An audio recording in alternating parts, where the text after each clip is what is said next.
Is ready to shift into high gear starting on May 31st. And this year, the race is returning to the streets of downtown Detroit. Now, the very first Detroit Grand Prix was back in 1982 and started as a Formula One race through the streets of downtown.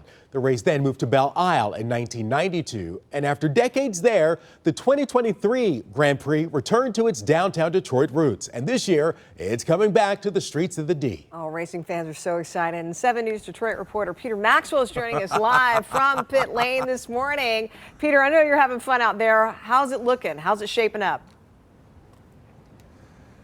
It's shaping up pretty darn well, and we're going to go from pit lane onto the actual track. And joining me right now is Merrill Kane, the Director of Communications for the Detroit Grand Prix.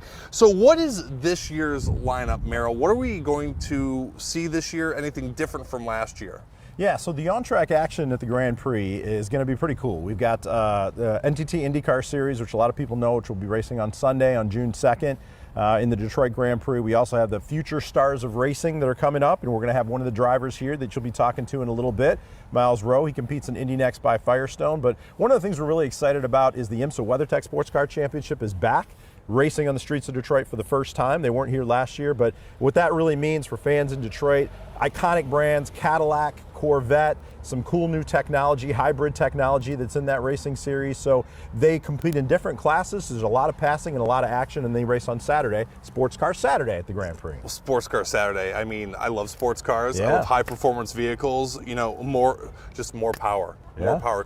Just quoting Tim Allen right there, more power. I love it. Talk to me about the track right here, because this track, this pit lane, this entire event, there is a search for volunteers, and volunteers are desperately needed. Yeah, absolutely. It's one of the best things that we do. We have one of the best organizations, volunteer organizations in sports. Started back in the very first year of the Grand Prix back in 1982. Detroit Grand Prix Association is what they're called, but they're volunteers, and really we couldn't host this event without their help. We are shooting for a goal of 1,500 volunteers this year. We are almost there. We have about 100 left to go, so people can learn about the volunteers, the areas that we have available still at DetroitGP.com. You can also sign up there to volunteer, but it's really a very family-friendly environment.